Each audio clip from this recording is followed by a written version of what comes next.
This is Bill Ryan from Project Camelot and Project Avalon, and the date is the 16th of February 2010, and this is a bit of an unusual video presentation here because I'm taking the step of making a video as an interpretation and as a commentary on an audio interview which we did with an important witness who came and reported his story to Project Camelot a little while ago, about a couple of weeks ago.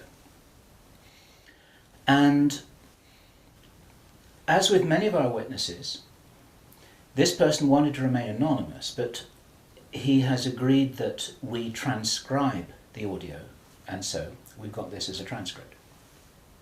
And this is going to be released at the same time as the video because it's important to be able to read the transcript at the same time as you're considering what I'm saying about it here. And as we come into this story, you're going to understand exactly why it's important to get all the information, to hold it all into a very fine balance. Now, this is a British person, and he worked in the British military for a number of years. And after he retired from the military, he worked in the City of London, in a fairly senior position, in a respected position in the City of London. And for those people watching this video who don't know about the City of London, the City of London is it's like an enclave. It's like a financial enclave in the heart of London itself. Some people consider it almost a little bit like the Vatican. It's very old, it's very ancient. It's the heart of the financial system, not only of Britain, but possibly the world. Many researchers consider that it's very likely that the City of London calls the shots on the financial systems in America. They've got control over the Federal Reserve, the Bank for International Settlements, a whole bunch of things that happen. This is like the nerve center of the financial world. And it's very Masonic, it's very ancient, it's very traditional. And our source attended a number of meetings with senior Masons. And while many of these were interesting, they were routine by City of London standards. They were discussing financial affairs and so on and so forth. And then in the June 2005, he attended another meeting that he thought was going to be a routine meeting, but actually this was something rather unusual, and he realized it was unusual as soon as he arrived. In fact, in his interview with us, the one which we have the transcript of, you will see that he says that he felt it was an accident that he was there. He shouldn't really have been there. He didn't know what was happening. And as such, he didn't really participate in the meeting. He was there as a little bit as a fly on the wall. He was just listening to what was happening. And at first he didn't even understand what was being discussed. Now, the people there were Masons. They were senior Masons. They were about 25 or 30 people there, including senior politicians who most people in the UK would recognise by name. I do not know who they were. He didn't name them, and I didn't ask them, but he said these are well-known names. The chief of police was there, representatives from the church, representatives from the military, 25 or 30 people. And as he listened to this story being discussed, it was an informal meeting. It wasn't like at a big table with kind of notepads and water glasses and minutes and an agenda and a chairman. There were just people in a room who were talking about all of this stuff. And what they were talking about was a plan that had clearly been made a long time ago. And what they were discussing was they were discussing the implementation of this plan. They were discussing how things were going, whether they were on track or not. And what, for example, to give a flavour of this, they were discussing between them some of the problems that they had in the implementation of their plan. And as this little presentation continues here, you will realize what the plan was, and I'm going to be revealing this in very much the same way as it was revealed to our witness and as he revealed it to me, bit by bit, step by step. The first thing that he heard was they were talking about the fact that Israel didn't look as if it was getting prepared to attack Iran anytime soon. This was a problem. Even back in June 2005, they were apparently concerned that what it was that was planned on some kind of a timeline wasn't rolling out according to schedule, and this was an issue for them. So that attracted his attention very quickly, because he'd never been in a meeting when this kind of thing was discussed. Then they were talking about China and how powerful China was getting, both militarily and financially, very quickly, and that the Japanese weren't doing what they were supposed to do, which was to interfere in some way with the Chinese financial system. They weren't doing that, and this was another problem because China was getting too strong too quickly. Other things that were discussed were, for example, the coming financial crash, the centralization of resources, everything that we saw starting to happen in October 2008. They were planning that and referring to it in their meeting in June 2005. So there was clearly a rollout of some plan here, and he was quite shocked the more that he heard, and when he really realized what was happening, he was extremely shocked. And one of the reasons why I'm giving this video presentation now is to soften the blow and interpret this a little tiny bit, because it is shocking information. And what I also want to do is I want to try and differentiate out between what it was that he reported, because he'd heard it with his own ears, and what it is that is his speculation and my speculation about how all this fits together. It's very important information. We need to know this stuff. Even though it doesn't look like it's going to be on track, I don't think this will happen. I think that there are a bunch of crazy people there who are extremely determined to do something, and they were in a hurry, and this is important to understand, they were in a rush to try and roll out this sequence of events. Now, what he described is what the sequence of events was. It starts with Israel attacking Iran. Now, this hasn't happened yet. There have been a number of indications that there are forces which are trying to push this into happening.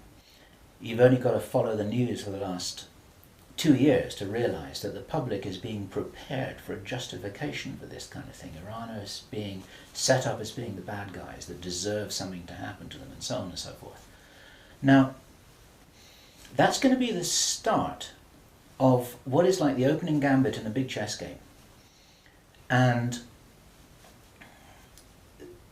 the plan is to provoke Iran or China to retaliate. And our guy, our source, who is a military man, is privately as convinced as he can be, although this has never been made public and this is not publicly known, that Iran does have nuclear weapons. He believes that they have been provided by China behind the scenes. And all of this is intended because it's all right with these controlling forces that Iran has nuclear weapons, because they want them to be used. The plan is for either Iran or for China to retaliate after Iran is struck with a nuclear weapon. At that point, there will be a limited nuclear exchange in the Middle East, followed by a ceasefire. He heard this being planned in this meeting. This is being choreographed. It's like the script for a movie. This is exactly what's intended to happen. And during this time, the other thing that's being set up for this, and many people watching this will be aware that this is being set up in the background. We've had a lot of information about this from a number of good researchers from many countries who are reporting this on the internet, that things are being set up in many of the Western countries for there to be heavy controls over populations, martial law, increased powers on security forces who are not just the army or the police, but in Britain, for example, our source said that he absolutely knew personally for a fact, that a very large number of private security people, their powers were being increased to give them the ability to arrest people, the ability to detain, the ability to handle riots in streets. And here we're talking about just regular people working in private security, people who give the parking tickets on the streets. Their powers are being increased in the same way.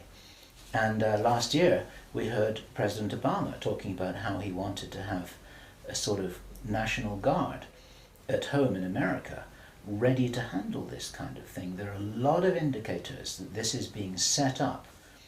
And in this rollout of this crazy scenario where it is intended that there will be a limited nuclear exchange in the Middle East, the idea is that as the world looks upon this with horror, then they will demand from their governments that there are heavy controls over travel, over communication, over people who meet, over people who protest in the streets. They want to make sure that they don't have crazy bombers on airplanes, crazy bombers in the shopping malls.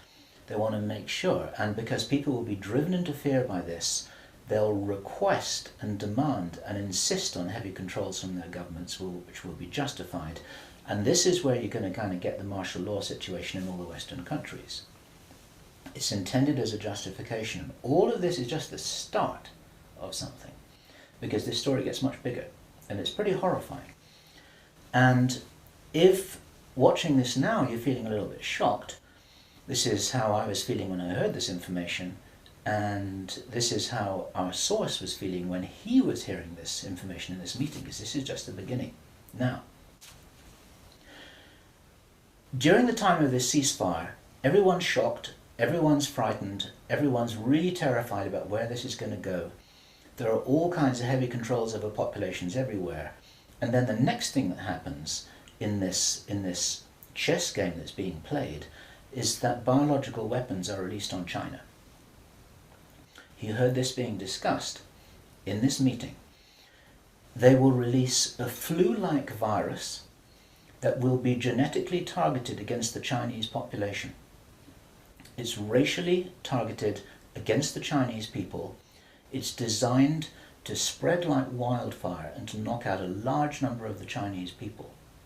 And these people in this meeting were laughing about this. They said, China will catch a cold. Those were their words. China will catch a cold.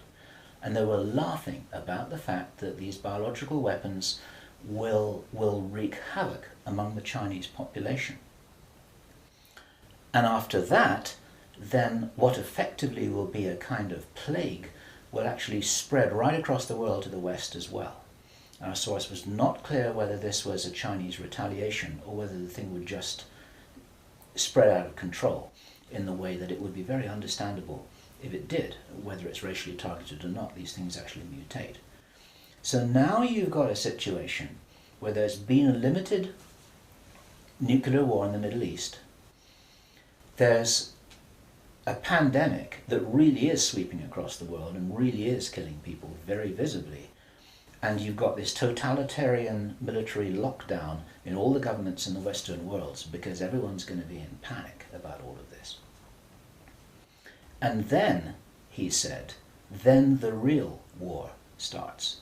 Something that would be justifiably called the Third World War, with a much more major nuclear exchange. And at this point, I asked him, is this just about population reduction? What is this about? Why are they doing this? Why this insane Dr. Strangelove plan for just unleashing all of this stuff on the world? Why do it? Now, as our conversation went on, I started to find answers to those questions. Now, some of this is speculation. I want to share this speculation with you because it's important enough that we work together here to figure out what's going on. And there are some clues, there's some very important clues that I'm going to present to you here in this video. He said, absolutely, it's about population reduction. So I said, well, in this meeting, did they mention any figures? And he said, yes, they did, 50%. Half the world's population. This is planned as per the Georgia Guidestones. For those of you who don't know what the Georgia Guidestones are, it's a stone monument in Georgia in America that was erected anonymously a number of years ago. It's in 8 languages, and it's like an Illuminati manifesto for a new world, as it were. And just hold that thought about this being a manifesto for a new world. This is an important concept here in what I'm presenting. One of the key parts of this manifesto for this new world is that there should be a population of 500 million people. Now, 500 million people is an enormous reduction from the nearly 7 billion that we've got at the moment. That's pretty much 95% of people who would no longer be on this planet. And 50% is a step towards that. And there's a reason why they're doing all of this. There's a reason why they're in a hurry. There's a reason for this insanity. And when he was explaining this, then he said that they have a name for this plan. This project has got a name. And I said, well, what is this name? He said it is called the Anglo Saxon Mission. The Anglo Saxon Mission. Now, I'd heard that before. It was something historical, I think, to do with the Crusades quite a long time ago. But I hadn't heard it in the present day context, and neither had he. And later on, as he continued to tell his story, I began to understand what I thought this might be about. Hence the title of this video, and the reason why I want to share this information with you, because we need to work together to figure out what's going on here. It's extremely important to understand. There's a plan, I believe, that Hitler would be proud of, which is so evil, it's so Machiavellian, it's so hard to face up to, it's so unbelievable, that I need to put it on the table for you so that you can consider whether or not this might be a possibility. The plans that I've been describing are definitely a possibility because he heard them with his own ears in this meeting. Everything I've described up until now, up to and including a major outbreak of hostilities after the limited war. So the sequence is as follows. The planned sequence is as follows. Israel attacks Iran, then there's a ceasefire, then during which time there is heavy governmental military controls over populations in all Western countries. Then China is attacked by a biological weapon. It's a flu-like disease that spreads like wildfire. This goes all over the world, and then they have a major Third World War. And then, by this time, 50% of the population will be destroyed. And not only because of the war or the plague, but because, as many of you watching this will understand, the infrastructure goes down in situations like this.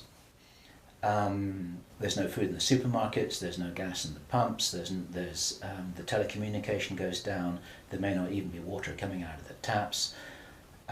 People are kind of thrown back into a Victorian era without the facilities to handle this, because most people don't have their vegetable gardens, they don't have their horse and cart, they're not able to survive in the way that we used to be able to. We're very, very vulnerable in our technological advancement. We're extremely vulnerable, and of course the controllers know this. At this stage, our source was speculating about why are they in a hurry? Why do they want to do this? And there's a sort of heavy irony here, which is like, I was saying, well, if you're going to plan the Third World War, then why not take your time over it and get it right and do a really good job? You can, this could be in 20 years' time or 30 years' time, it doesn't really matter. Why is there in such a rush? And our source said that he felt from inside information he's continued to receive, that this is still timed for something around 18 months from now. And that puts it around about the middle of 2011. He doesn't know this for sure because these events aren't calendar driven, they're actually event sequence driven. In other words, this has got to happen before that happens, and then after that the next thing can happen, then after that the next thing can happen. So a whole lot of things have got to be in place before all the dominoes fall over, so to speak. And they seem to be behind schedule in some of this. There are some planned events that definitely haven't happened. One of the things which I remembered when I was hearing this story was that our source, Henry Deacon, and many of you who've watched Project Camelot videos and read their reports for the last 3 years will know that when we met Henry Deacon in 2006, he said that in his own inside information was that there would be a war against China in 2008. Now that didn't happen.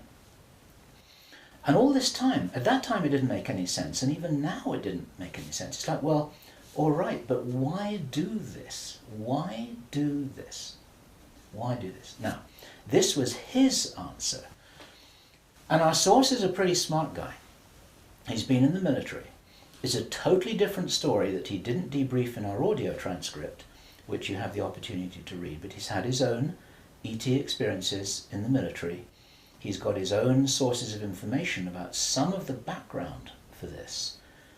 He says that he's as sure as he can be that the people who are calling the shots in the world, you can call them the Illuminati, the controllers, the cabal, whatever name you have for them, they believe that there is going to be what he called a geophysical event, a major geophysical event. He says that the best information that he's got is that the insiders believe that this is going to happen, or they are concerned that this is going to happen. And many of you watching this will know that this isn't a completely crazy idea. There have been trillions of dollars that have been spent on deep underground bases for some reason which we don't know why it is. You'll know about the seed bank in Svalbard. This is in the public domain, where all the seeds of all the plants and all the crops in the world have been buried deep inside a granite vault in northern Norway. There are many precautions being taken as if something might happen that could really threaten some of these valuable resources, including the seed banks of the world. Now, if there is going to be a geophysical event as they believe, this is because it seems to be preserved Illuminati inside knowledge, whether it's true or not, that there are repeated cyclical geophysical events about every 11,500 years. Information about what really happened to Atlantis was very probably in the Great Library of Alexandria that burnt down a couple of thousand years ago. There are persistent rumours that much of that information has been retrieved and it's in the Vatican Library. This is information which is not in the public domain and which the insiders may have access to. Whether it's accurate or not, the important thing is to realise that they probably believe that this will happen and they're making their precautions. And this might be the justification for this insanity that we've just heard about in this plan. Consider this. He said, if there's going to be a major geophysical event, something like a pulse shift, maybe it's Planet X, maybe it's some kind of energetic phenomenon that the solar system is going to be moving into, that's going to somehow destabilize the Earth or the Earth's crust in some way. We don't know. But if there were to be a major emergency like that, something that would actually make a war look very inconsequential, the thing that will help the human race to survive it, or will help parts of the human race to survive it, is if there is already emergency preparedness in place before it happens. In other words, if you knew that there was an emergency coming, if you knew, for instance, that there's a hurricane coming in to hit your city, then you put all the emergency preparedness in place beforehand. You have the troops ready, you have the infrastructure ready, you have the military ready, you have everything that you need ready to handle this situation so you can respond and react and recover in the best possible way. Our source suggests that the reason for this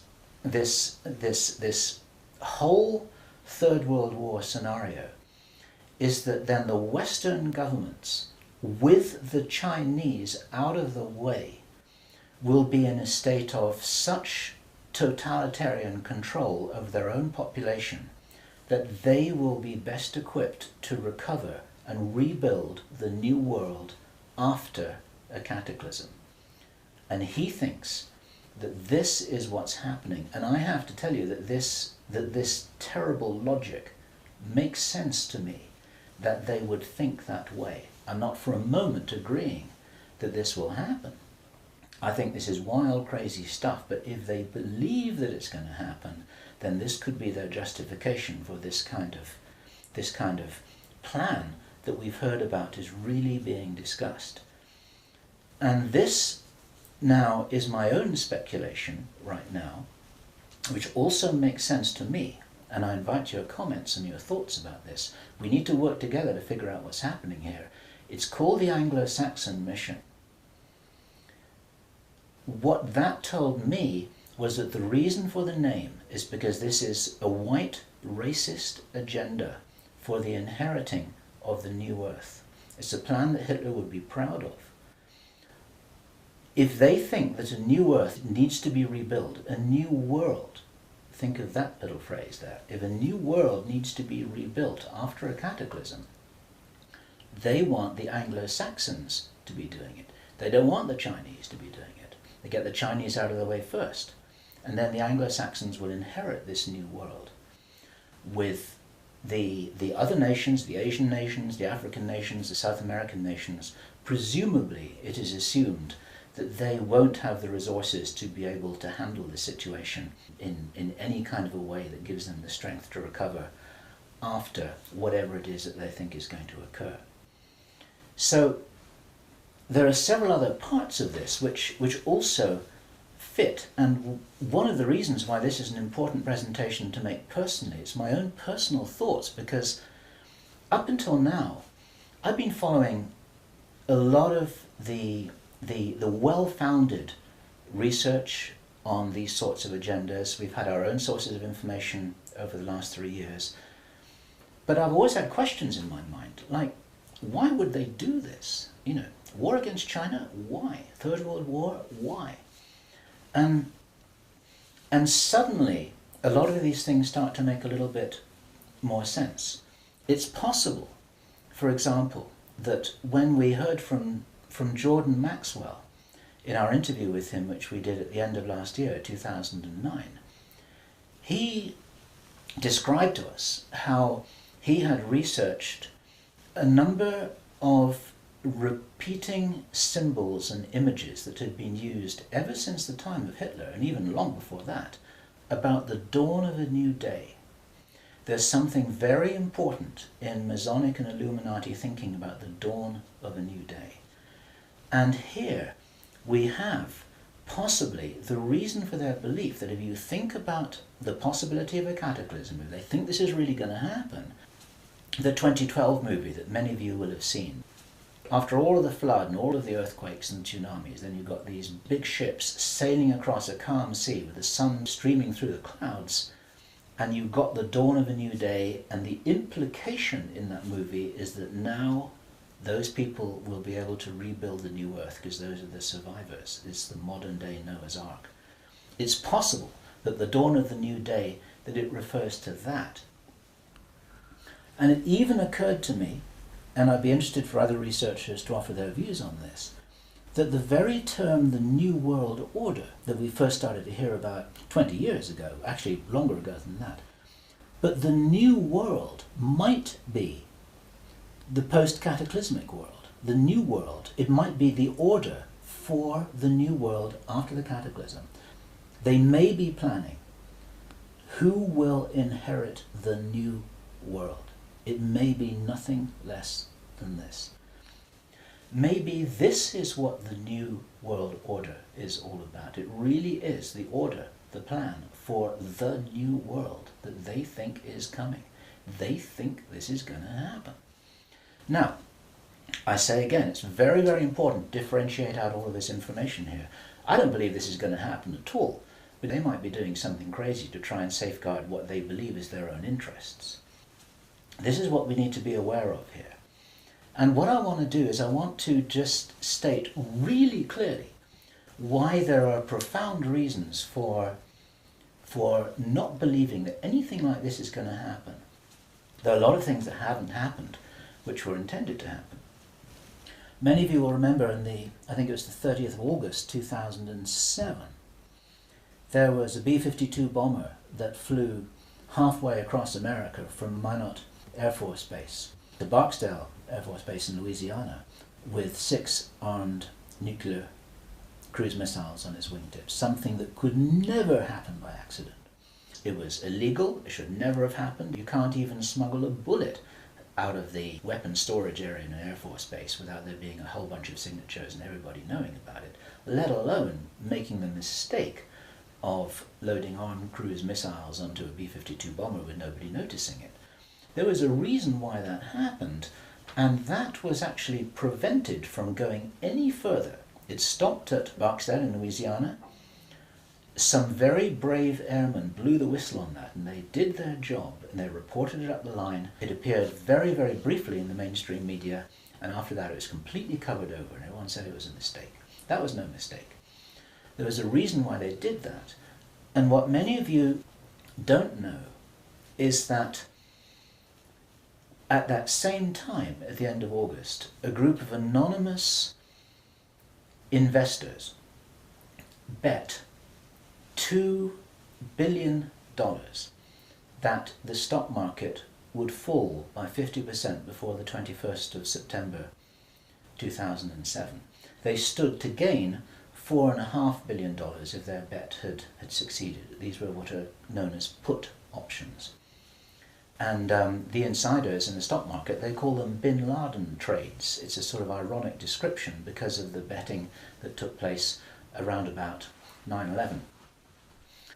Okay, those people lost their bet. It didn't work. The plan didn't work. The stock market didn't fall. The bomber never went any further. And for all we know, that was intended to be the start of the Third World War. It never happened. Okay? We heard a few minutes ago, I was describing how Henry Deacon described that the war against China was meant to start in 2008. That didn't happen. A lot of people thought that was crazy. A lot of people thought he was crazy. Maybe he wasn't. Maybe he heard something that was a real plan, but they're 2 years behind schedule, and maybe this will never happen at all. There are a number of other things that may have been planned and which have never transpired. It's very interesting to think about the so-called Mexican flu outbreak, the swine flu outbreak.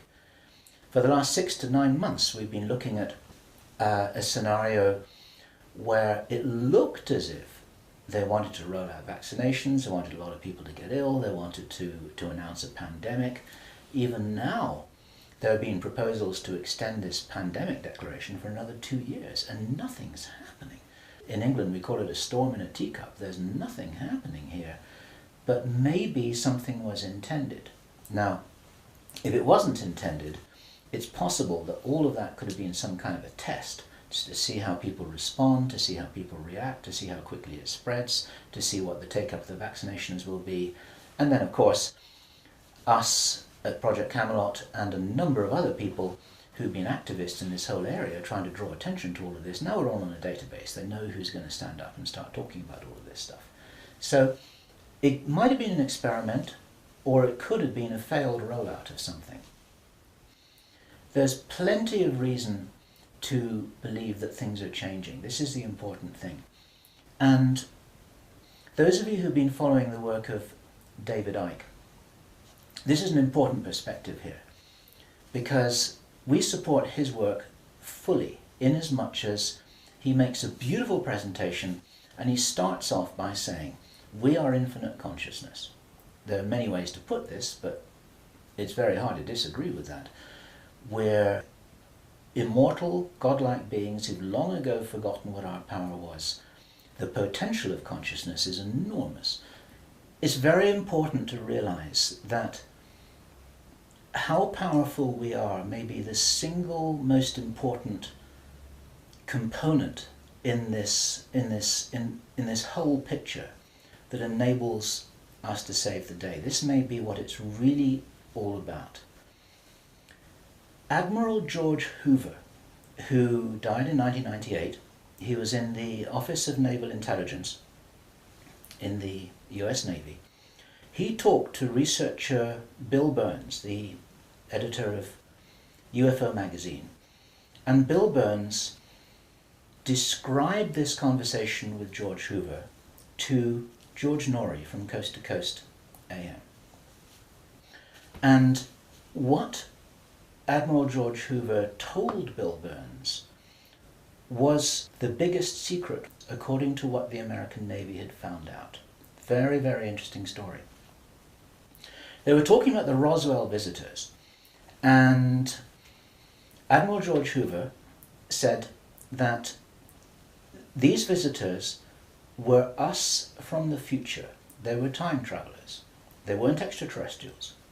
Now, other researchers and whistleblowers have spoken about the same thing, and this is fascinating in itself. But what Admiral George Hoover said the biggest secret really was, it had to do with the abilities and the power of the consciousness of these travelers. Because they were us from the future, what the military authorities had found out was what humans are really capable of. And he said that this had been buttoned up really tight, because if we knew how powerful we really were, how powerful we really could be, then we would, in his own words, cause chaos around us, and this could never be permitted. We could rearrange the reality around us in the way that we wanted to, in the way that, if this is real, that the future humans have learnt how to do, which gives them access to these sorts of incredible abilities, such as time traveling. Philip Corso, in his book The Day After Roswell, described in some detail how his understanding was that the way the craft works was they were like an amplification of the pilot's own consciousness. It was their consciousness, it was their ability to travel and bilocate that was amplified by the craft, and that actually all of these abilities are basically abilities connected with the consciousness of the beings themselves. And if they are us, this is the message for all of us here. We're being deliberately dumbed down. Our food is being poisoned. Our children are being lied to in the schools. We're being fed propaganda in the media. We're being forced into this tiny little box.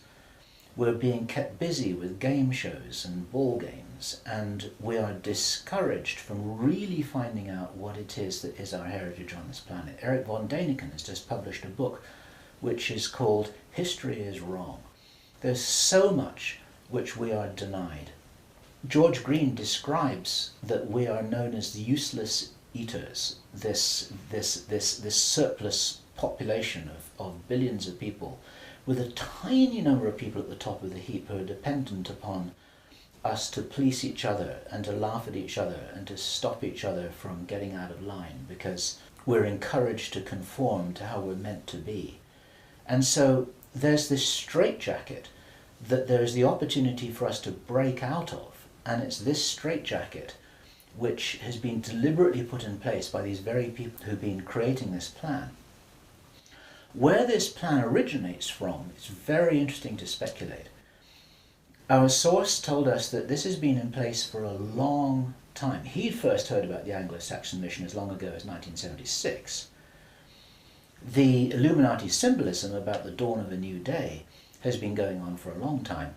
Many people think that this plan requires such a superhuman level of intelligence and strategic understanding, and is so ruthless and so cold, that the logic suggests, and David Icke says this, Jordan Maxwell says this, we say this ourselves with full agreement, that this didn't come from a human source. People aren't capable of doing this against other people.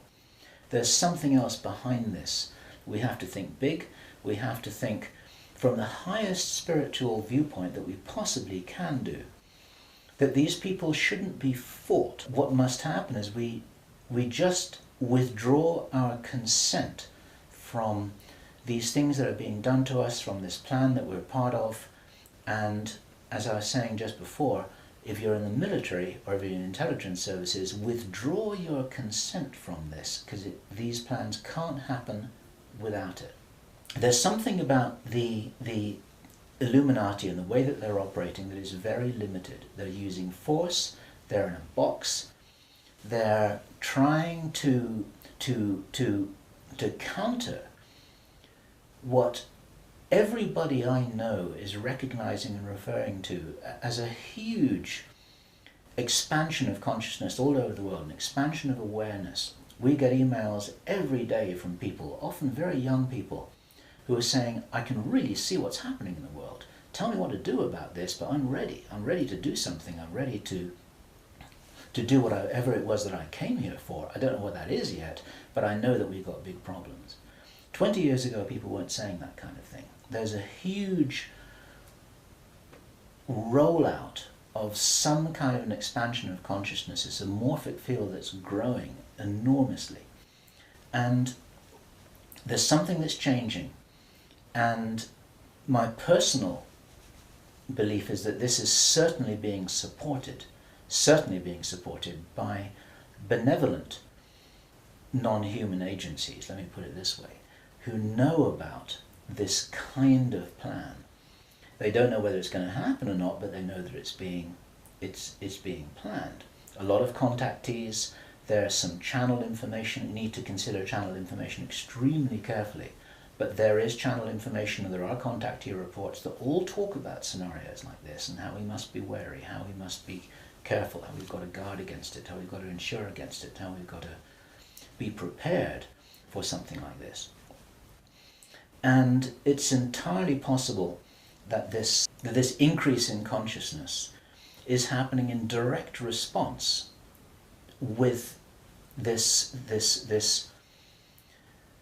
escalation of violent, forceful plans. It's like, as I've often said in my own presentations in the past, it's a little bit like a movie script itself, where you've got everything building up to a climax, so the forces of evil and the forces of consciousness just kind of getting ready for some kind of final confrontation. Now, I'm not trying to be biblical about this, and I know that this situation which I've just been describing is a little bit like the Armageddon War, but I do not believe that this kind of thing will actually come about. As I've said many times before, there's an interview which I did on Freedom Central, which you'll see on the Camelot site, where I say the single strongest reason that I have for not believing that anything is fixed, that we're all doomed, that anything really bad is going to happen, although I think we've got a lot of problems to solve, is because I wouldn't be here,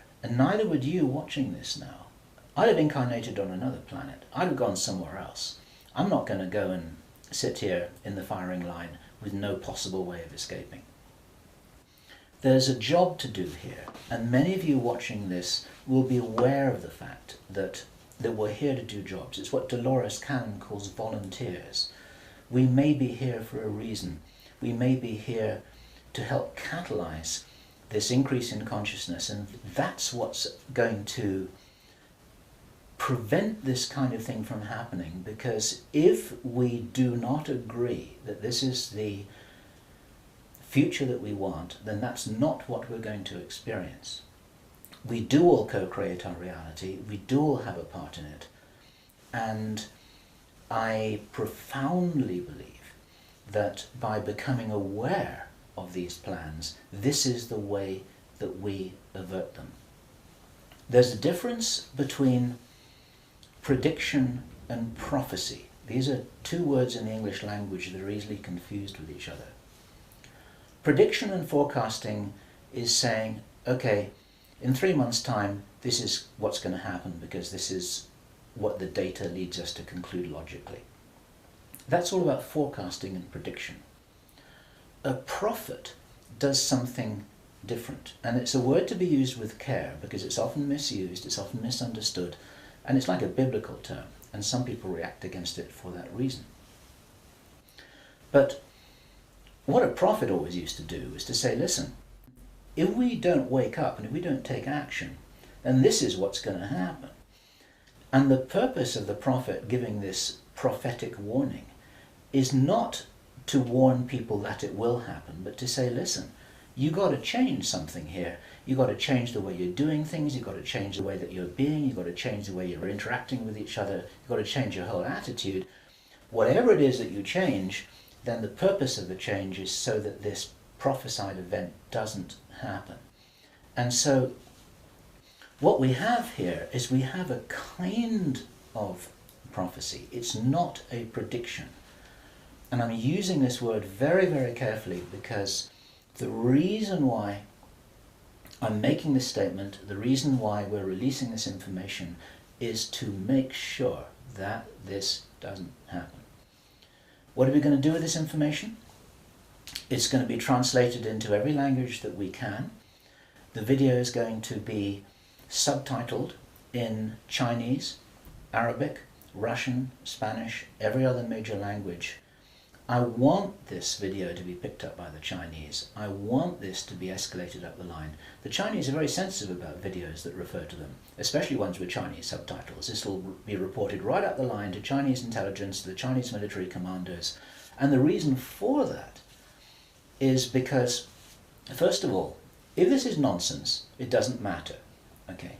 But if this is a really serious threat, then those are the guys who need to know about it, because their first nuclear response, which is designed to be provoked, is the thing that actually sets this whole thing on fire. And so, to any Chinese military commanders who are listening to this, don't do it, okay? None of us must do anything here that is in alignment with their plans. There's a wonderful scene in the Avatar movie that I loved so much, which was when the woman helicopter pilot who was ordered to fire her weapons at the big tree. She's just about to fire, and then she says, I didn't sign up for this. And then she turns around and she goes home. She's not going to be part of this. There are many people in the military who never signed up for anything like this. There are many people in the intelligence services, they never signed up for anything like this.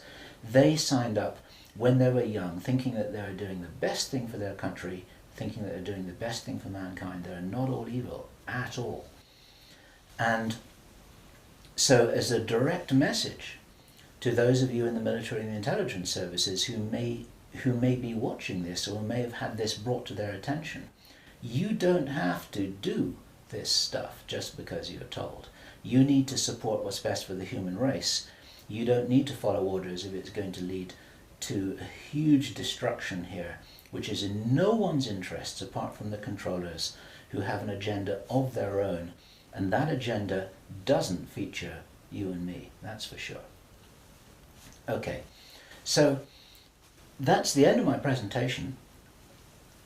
I want you to consider this information. I'm not urging you to believe it. I want you to research it. I want you to check it out.